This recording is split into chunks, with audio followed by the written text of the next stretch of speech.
지난 21일 서울고등법원은 동성 커플이 건강보험 직장가입 피부양자 자격을 인정해달라며 국민건강보험공단을 상대로 낸 소송에서 동성 커플의 승소 판결을 내렸습니다. 소송을 낸 동성 커플은 지난 2019년에 결혼식을 했고 이듬해 2월 건강보험 직장가입자와 피부양자로 등록이 됐습니다. 같은 해 10월 건강보험공단은 피부양자 인정 조건에 부합하지 않는다며 보험료를 내라는 처분을 내렸습니다. 이에 동성 커플이 실질적 혼인 관계인데도 동성이라는 이유만으로 건강보험 피부양자 자격을 부인하는 것은 피부양자 제도의 목적에 어긋난다고 반발하면서 2021년 2월 공단을 상대로 소송을 냈습니다. 지난해 1월 1심 재판부는 현행법 체계상 동성인 두 사람의 관계를 사실혼 관계로 평가하기는 어렵다는 판결을 내렸습니다. 헌법 제36조 제1항이 혼인과 가족생활은 개인의 존엄과 양성의 평등을 기초로 성립되고 유지되어야 하며 국가는 이를 보장한다고 규정하고 있고 민법도 부부 또는 부처라는 용어로 지칭하고 있기 때문입니다.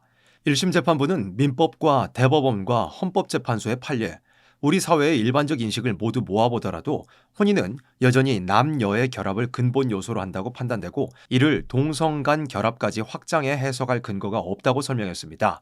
이번 2심 판결도 입법이 새롭게 되지 않는 이상 현행법상으로는 동성 커플을 사실혼 관계로 인정한다는 것을 받아들일 수 없다고 했습니다. 그러면서도 사실혼 배우자 집단과 동성 결합 상대방 즉 동성 커플 집단은 이성인지 동성인지만 달리할 뿐 본질적으로 동일한 집단으로 평가할 수 있다는 판결을 내렸습니다.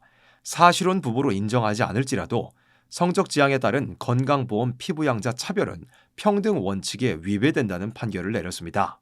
재판부는 시대 상황 변화에 따라 사회보장 차원에서 보호 대상이 되어야 할 생활 공동체 개념이 기존의 가족 개념과 달라지는 점도 고려해야 한다고 했고 누구나 어떤 면에서는 소수자일 수 있다면서 소수자에 속한다는 것은 다수자와 다르다는 것일 뿐 그 자체로 틀리거나 잘못된 것일 수 없다고 했습니다. 이 판결은 동성 커플의 법적 지위를 법원이 인정한 최초의 사례가 되었습니다. 패소한 건강보험공단은 대법원 판결까지 보겠다는 입장입니다. 그런데 대법원도 지난해 4월 동성 간 성행위가 객관적으로 일반인에게 성적 수치심이나 혐오감을 일으키게 하고 선량한 성적 도덕관념에 반하는 추행에 해당한다는 판단은 이 시대의 보편 타당한 규범으로 받아들이기 어렵다는 판결을 내린 바 있습니다. 대법원이 시대가 바뀌었으니 동성애자들에 대한 인식도 바뀌어야 한다는 입장을 가지고 있는 것입니다. 이번 판결은 무신론 공산주의의 사상적 기반을 둔 차별금지법의 논리와 매우 유사하며 차별금지법 제정을 위한 근거로 활용될 가능성이 큽니다. 차별금지법은 성적 지향을 이유로 차별해서는 안 된다는 내용을 포함합니다. 이것은 동성연애와 동성성행위에 찬성하지 않는 대다수의 국민들을 범법자로 만들 위험성을 가지고 있습니다. 동성애라는 개인의 선택적 행위에 대해 반대할 수 있는 양심과 학문과 표현의 자유를 박탈하고 토론과 비판도 혐오 행위로 규정하여 금지하며 모든 국민들에게 동성애를 지지하고 수용하도록 강요하는 독재성을 가질 수 있는 법입니다. 차별금지법의 배후에는 무신론 공산주의가 있습니다. 공산주의는 자본주의 사회를 부르주아 계급과 프롤레타리아 계급의 갈등으로 분석했습니다. 자본가 계급은 차별, 착취, 억압의 가해자이며 노동자 계급은 피해자라는 것입니다. 이와 같은 대립구도는 과거 큰 성과를 거두었고 이제는 계급 갈등의 구도를 확장하여 부르주아 계급의 정상적 이성애자들을 대입하고 프롤레타리아 계급의 동성애자들을 대입하여 이성애자들은 억압과 차별의 가해자이며 동성애자들은 피해자라는 구도를 만들어낸 것입니다. 동성애 투쟁을 수단으로 이용하여 사람들의 자유를 박탈하고 독재적인 사회를 만들어 체제 전복과 적화를 향해 가는 것입니다. 공산주의자 비렐름 라이는 성혁명을 주장하면서 성적 해방이 사회의 해방이라고 주장했고 성해방의 방식에는 동성애도 포함된다는 주장을 했습니다. 문화적 공산혁명을 주장한 안토니오 그람시는 어린아이들에게 동성애를 교육해야 한다고 주장했습니다. 슬라보의 지식은 동성애 인권을 위한 투쟁은 체제 전복을 위한 투쟁이라고 이야기합니다.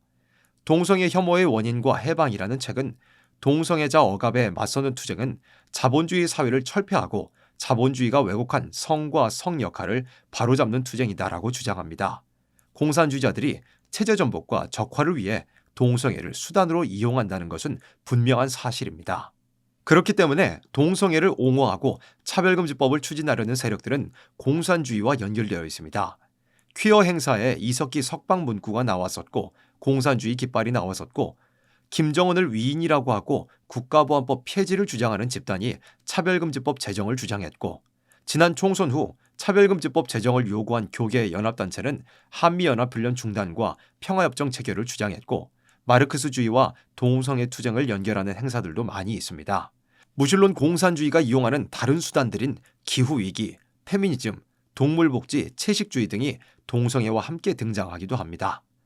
성경은 마지막 시대가 소돔과 같을 것이라고 여러 구절에 예언했습니다. 창세기에 기록된 대로 소돔은 분명히 동성애를 비롯한 여러 가증한 행위로 불의 심판을 받아 멸망한 도성입니다.